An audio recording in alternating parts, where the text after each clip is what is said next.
Coming up on The Returned. I went into cardiac arrest. Immediately, I was up above my body, looking down. I was watching them, and I'm like, well, shouldn't you guys be doing something like right now? That is when I go up out of the ambulance. Where am I going? I don't want to die. I don't want to die. I was going above the earth. I ended up in a place where...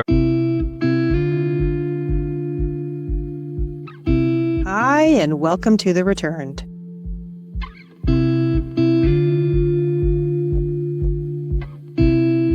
The truth always follows you back.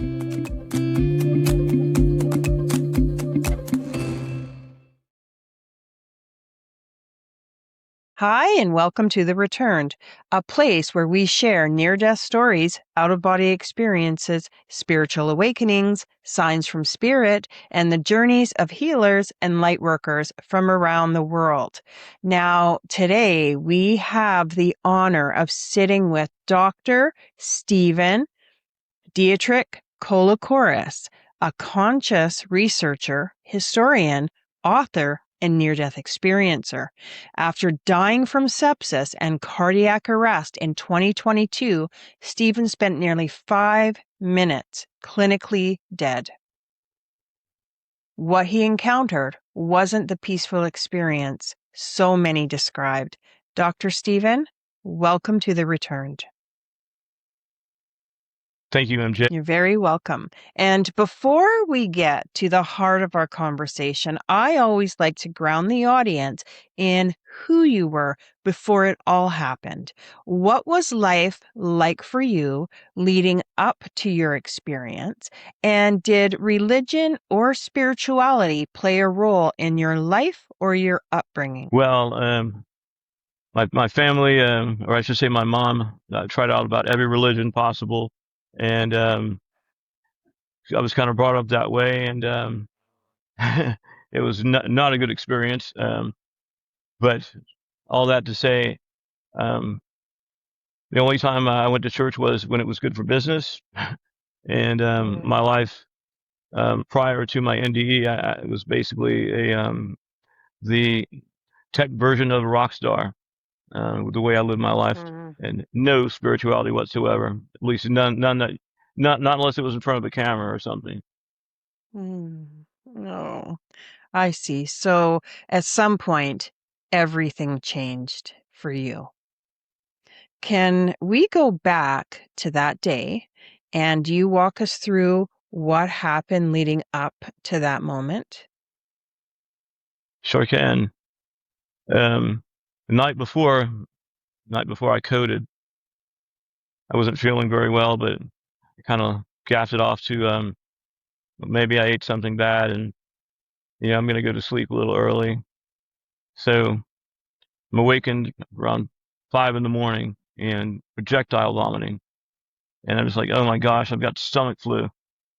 So I keep thinking it's a stomach flu, and I'm just putting more and more liquids in me, which keep coming back up. And so I'm just still thinking, well, that's pretty typical stomach flu. And continues this way, but it's getting worse. It keeps getting worse throughout as each hour progresses. And I guess maybe around 12 to 1 o'clock, I'm starting to worry because it doesn't seem like I'm getting really dehydrated. And it doesn't seem like what I'm putting in, something should be taking, I'm thinking. So I'm just like, well, this will blow over. It'll be fine. I'll just drink more. So around 2 p.m. or so, I'm like, this something's not right. So my heart started to go into tachycardia, which is beating really fast. And I'm like, I better go downstairs, and I think I better call 911 because something is really not right here. So I run downstairs, and I tell my roommate, hey, I think something's really wrong. I'm going to call 911.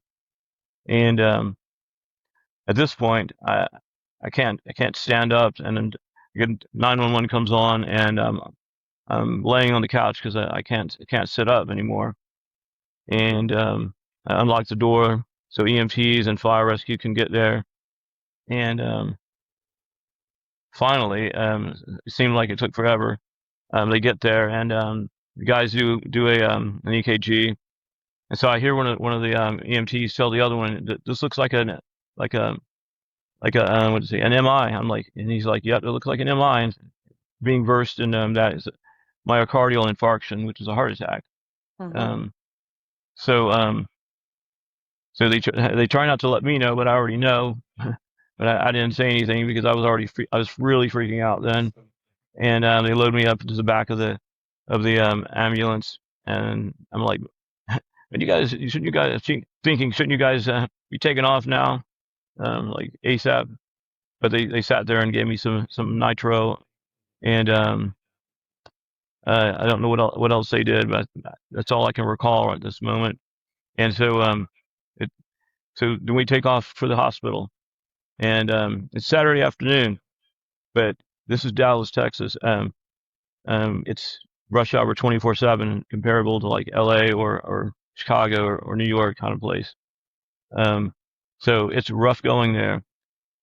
And I'd been in the back of a lot of ambulances, and this is the first time I've ever seen the ambulance driver really trying to get to the hospital, like going around with me in the back. That is, um, going around cars and trying to get through things. And so finally, where I hear him on the radio calling it, my vitals and talking to the doctors at the emergency department. And I'm sitting there thinking, man, I'm not going to make it. I feel I know I'm going to die, and I could just tell. And so I start praying, and the EMT kind of poo-poos at that, and it makes some kind of smart comment like, the doctors are going to be the ones saving your life, not God. So it was God that saved my life, by the way. um, so so what I remember is my eyes. I'm completely awake. I'm totally conscious, and I just remember everything fading into black real quick, and that's where I went into cardiac arrest. But almost immediately, I was up above my body, looking down, and I'm like, yeah, I don't. And by the way, like we didn't know it was sepsis at the time, but every bone, every muscle in my body, every fiber in my body hurt, like something that I've never felt since or before. And I knew when I wasn't hurting anymore, I was dead. And so from that point on, I was watching them, and I'm like, well, shouldn't you guys be doing something like right now? But it seemed like it took forever for them to start working on me.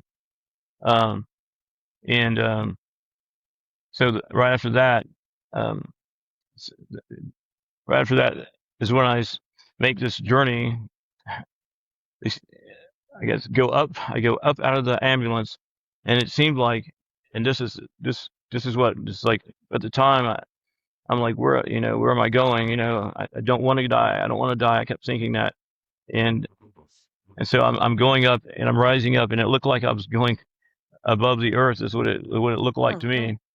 And I ended up in a place where ended up in a like it's like when I left, and it seemed like leaving the planet. Then I was in my life review. It kind of just like went like transitioned immediately from when I got out of the earth, but it seemed like the earth's realm or near the earth. Um, and so that's when things got things were really not good. I was really I knew what kind of person I had been, and it was not a good person. I know a lot of people would have liked to have had that kind of life, but it was, behind it, it was just, it was not, it was, I was a person who never did anything for anyone else unless there was something transactional. I mean, ever. And I frame myself as having severe sociopathic tendencies, um, prior to my NDE, and through some working through some stuff afterwards, was, because I didn't show emotion. I was the kind of person that, I made a lot of money. Made a lot of money back in those days. Um, and um, and money was my god. Money, sex, drugs, alcohol, partying, that whole thing. That was who I worshiped. And yeah, I did go to church at some points, but it was not to worship God. That's for sure. The way I lived, you would never think there was a God. Or at least, I'm sorry, you would never think that I believed there was a God prior to my NDE, because I definitely didn't live that way. So I had the most horrific life review, and I had nothing, and I didn't know this was possible. Like, I've been watching some other podcasts here, and I didn't know it was possible not to have any thing positive that you did shown to you, because I didn't have anything positive to me shown, and I really can't think of anything I did positive looking back. Um, so so during this whole time, I felt presence of God. um, or some people call it source. Some people, different people frame it differently, but for me, I felt God, and I knew God was just, and a just God, and He didn't judge me.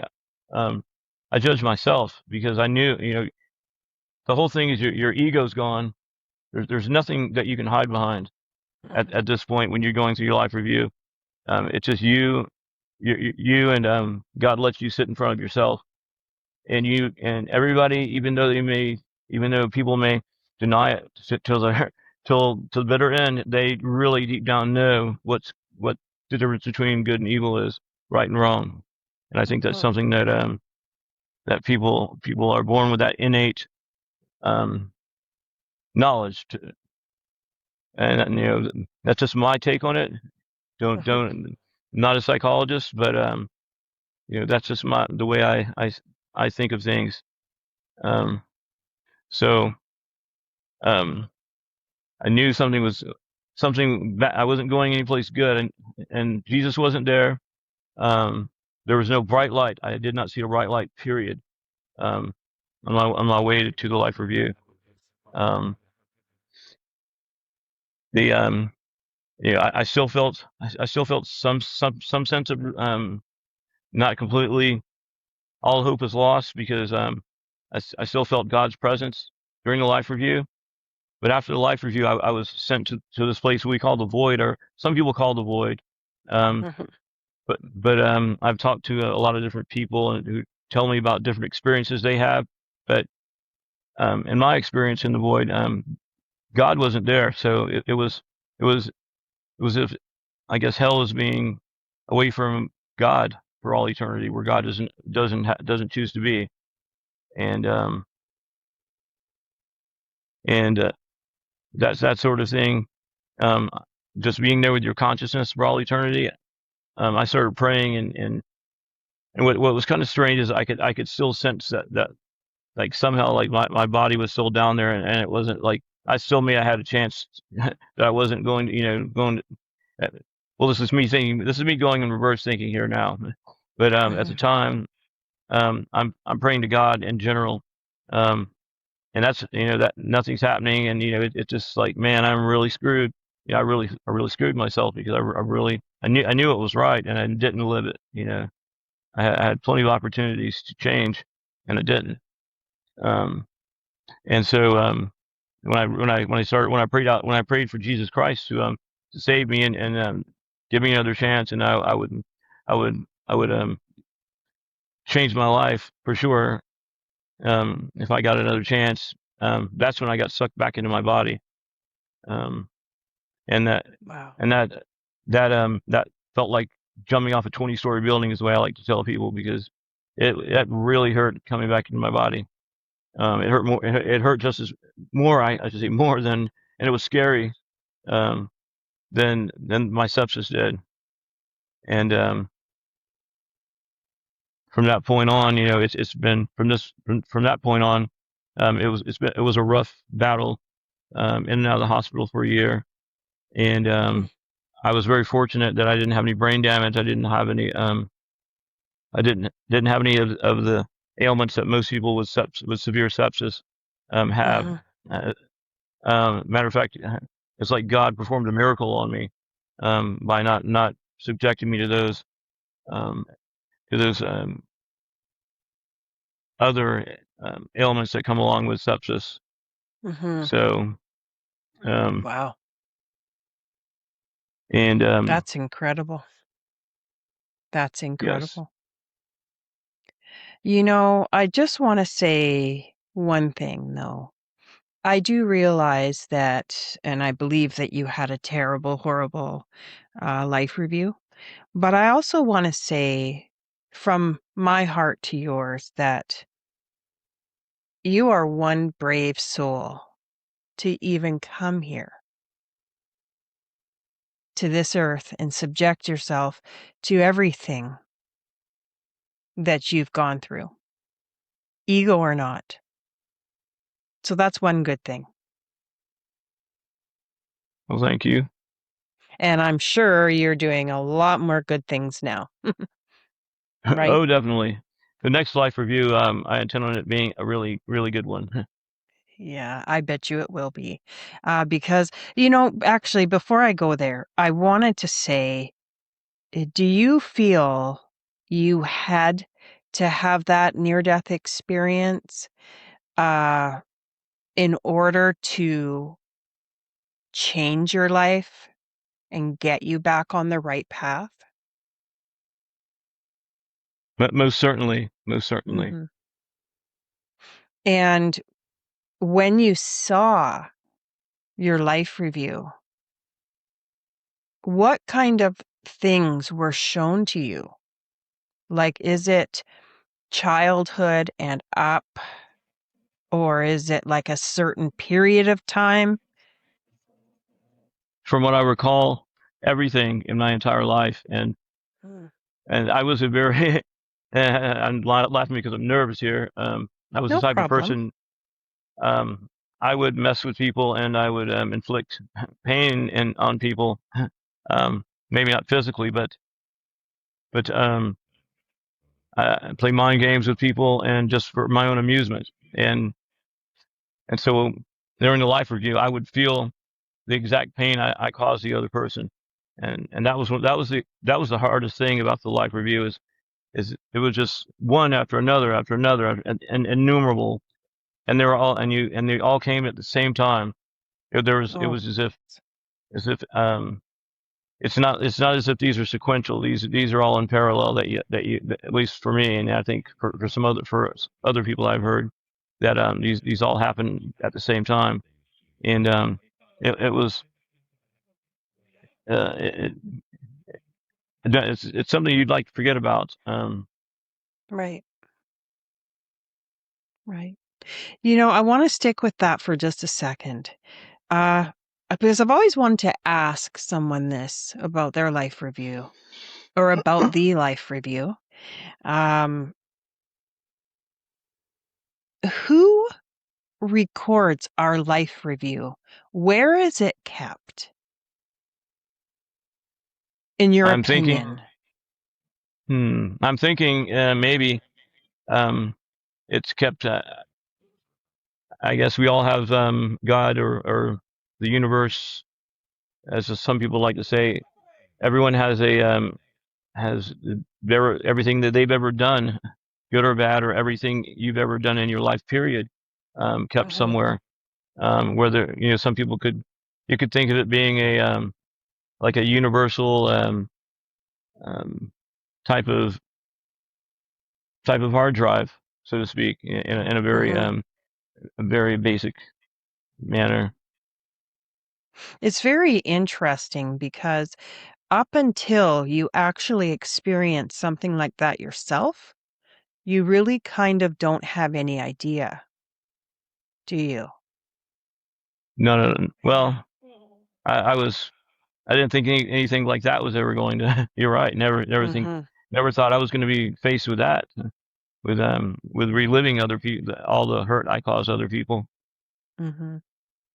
Uh, And so has this changed the way you show up in the world today? And does it change the way you feel about others? for sure, for sure. Um, and one thing that I guess I've been told through done a lot of work. Just, things just didn't automatic. I wasn't automatically. and I'm still a work in progress, but from what I understand that having the NDE and have it being in cardiac arrest, luckily some of my neural pathways were reprogrammed, and that made it a little bit easier to change. But still, it's still no cakewalk, because you still have those learned behaviors, and I sit there and go, man, how could I look at it now going, how could I've ever been like that? Like, I can't believe that I treated other people like that. It just it's like that person who that was stayed there, and someone else came back. Um, it's that much of a different feeling, and Interesting. Many people believe that we plan these things before we come to this life. When I say that, what are your thoughts on that statement?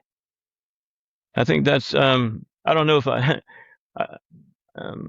planning it. I don't know if I don't know why I would plan it, but or why I would plan to live a life where I'm hurting people. But I do believe in past lives, to some degree, and and so I'm not exactly sure how all that works, but there would have to be some huge, something that's way more profound than what I can think of as a human in this manner of living right this moment.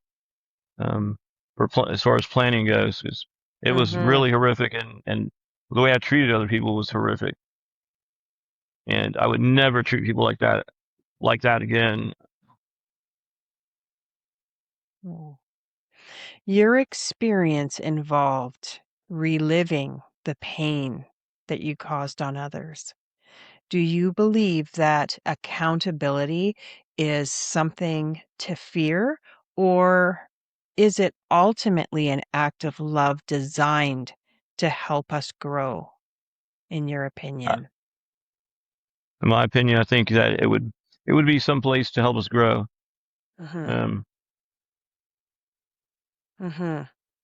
because I don't know of anyone who says, "Well, I've been through this horrific life review, and I want to go back and do it again." I want to go back and treat people badly, and that sort of thing.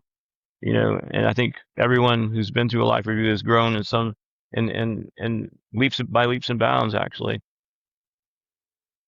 What did you feel being out of your body? How did it feel to you? Were you scared? I was very frightened, yes. Um, Mhm. and to me, I felt, I mean, I had no body, but I kept thinking I had a body but it was, Mhm. you know, for the little bit of time that I thought that, for the fraction of a second, but it seemed like fraction of a second. It seemed like it took an eternity. It seems like I was gone in eternity. Um, Mhm. but maybe at one point when I was leaving leaving the earth and going for my life review, that's when I kind of noticed, well, gee, I can see everything. You know, there's I guess as like a from a 360 from a spherical Mhm. point of view. Mhm. But that didn't take very long to go from above my body to the life review. Mhm. So, would you say that your journey changed your understanding of who we truly are beyond the physical body? And what do you believe is our true nature? That's a really good question, and I'm thinking I'm hoping our true nature for most of us is is that we.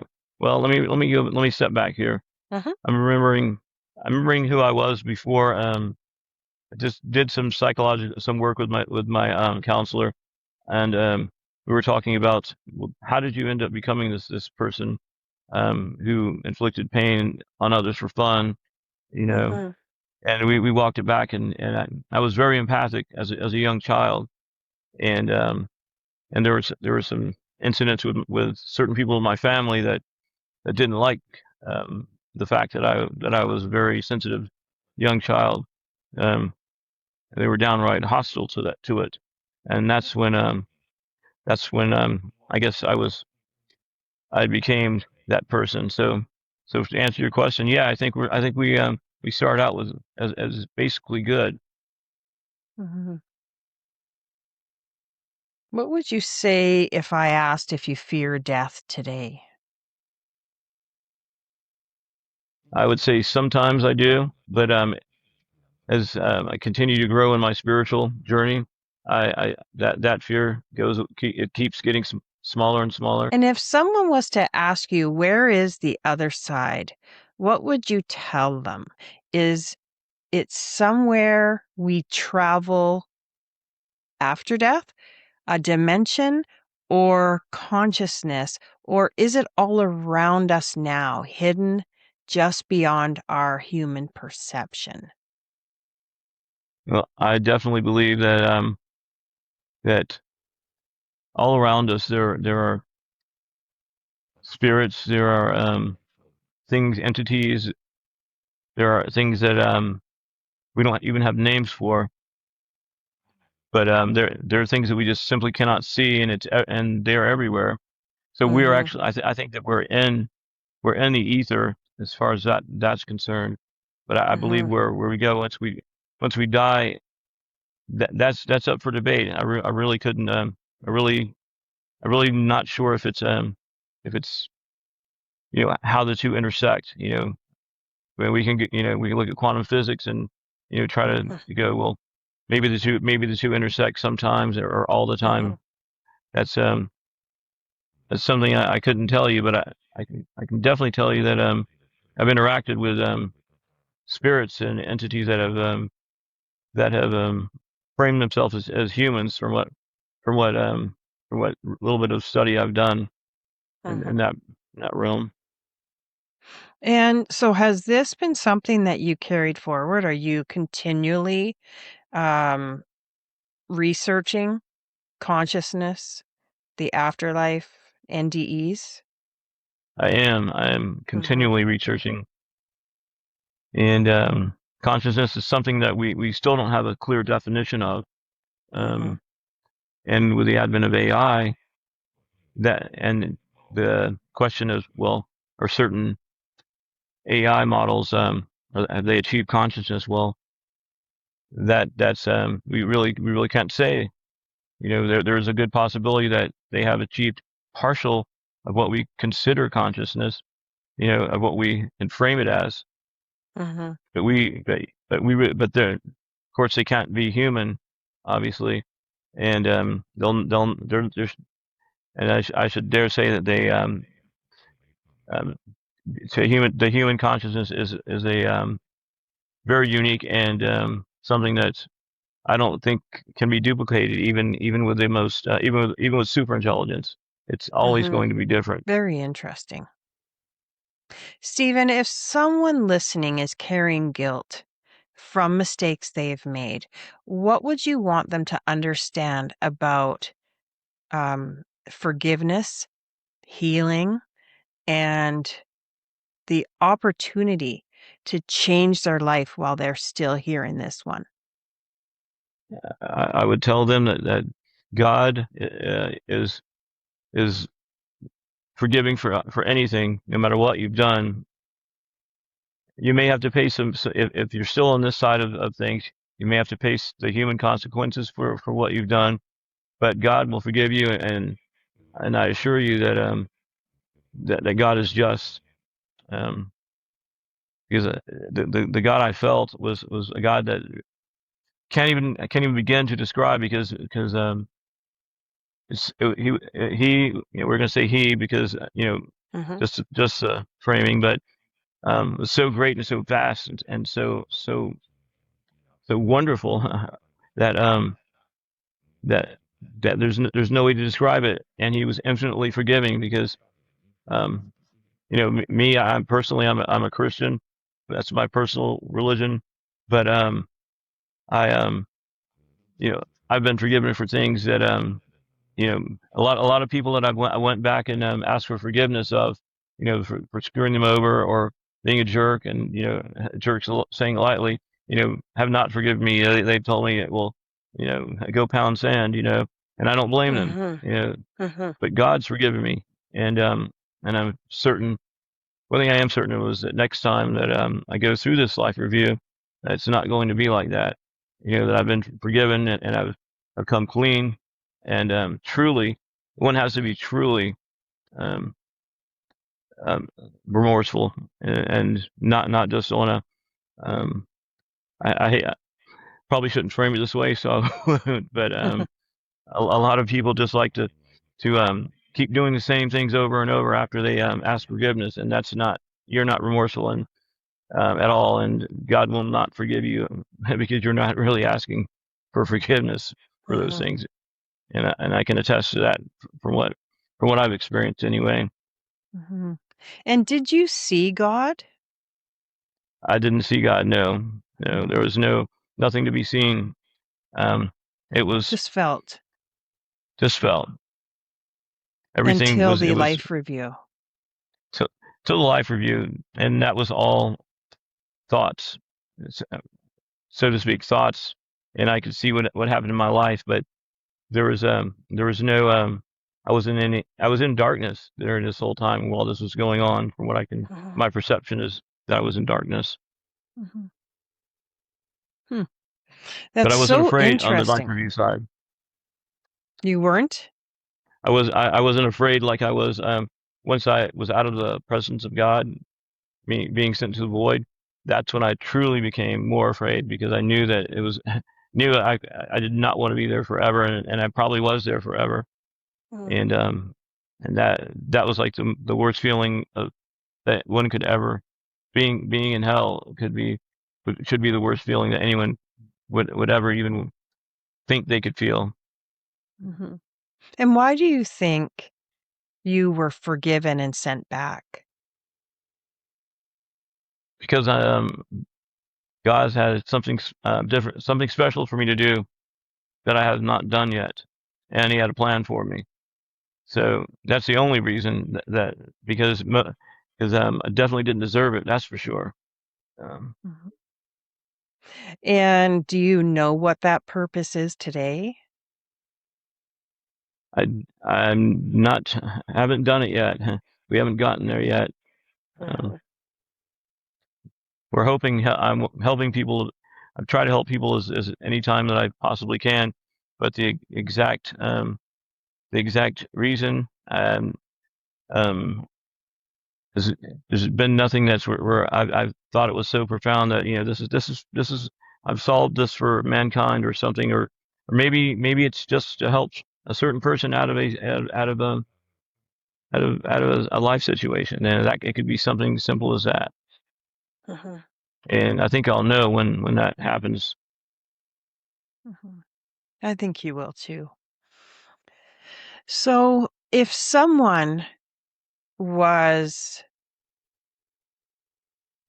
taking their final breath, what would you want them to know? That's a really bad question.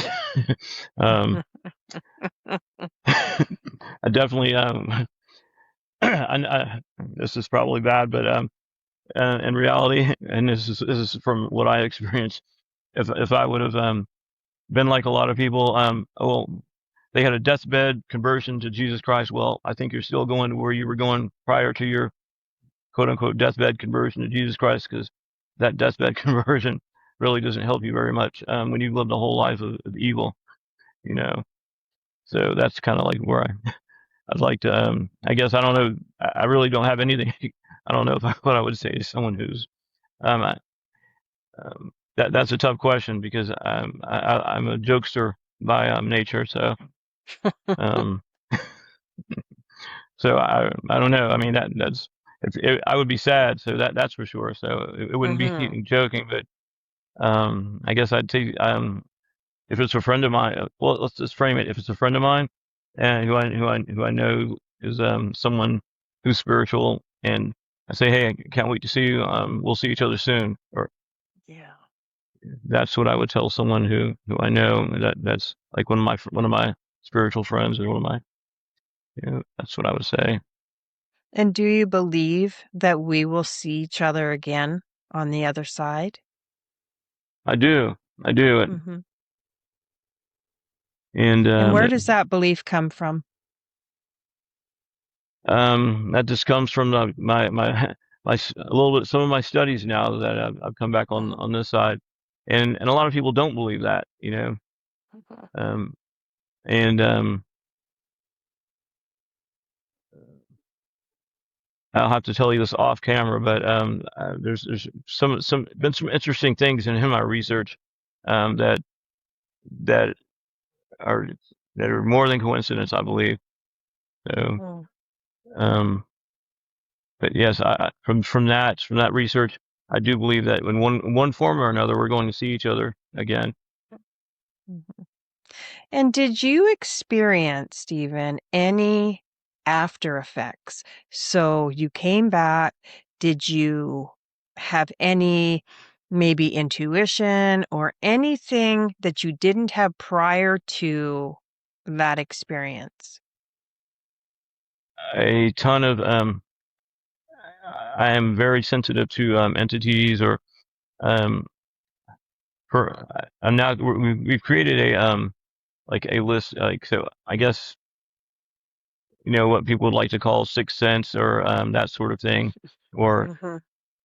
a people would, I guess they would, and I hate to put this out there too much, but yeah, I've experienced things that definitely were not there before, and yeah, And do you think those things are negative or are you finding them to be positive? they were very difficult at first, Mm-hmm. but it took a while to learn how to deal with them. So Okay. uh, now we're now that we've learned some things, um, it's okay. Mm-hmm. So if someone was to want to learn more about you, your work, where can they find and connect with you?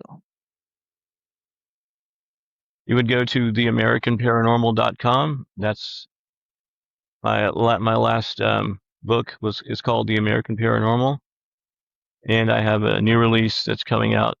It's called Ghost in the Code, which is which releases on August 23rd, and that is my spiritual journey, and that's what that will, or that's what that does, um, Mhm. document. And how many books have you actually published now? This will be my eighth. Ghost in the Code will Wow. be my eighth book. Are they all about yourself or? Oh, definitely not. The only book that's about myself is Ghost in the Code, which is a Okay. forthcoming book in August. Um, my first books were the academic nature, and being a historian who focused on the Third Reich. My first three books are about the Third Reich and the Nazi Party, and I have another two books that are fiction, and they're just a couple of things that I had tried my hand at, since I'm primarily a nonfiction writer.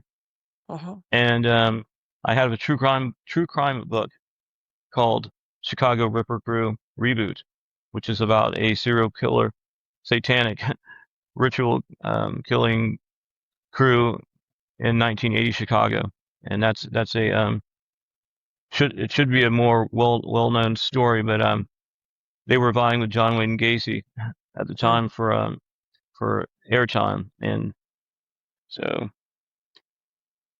Well, that sounds very interesting. So you write about many different things, many different things. right? So, Stephen, everyone who returns always returns with a truth. What truth did you return with that you believe humanity needs to know right now? I believe humanity needs to know that if you don't make the change today, you'll never make the change. Very well said.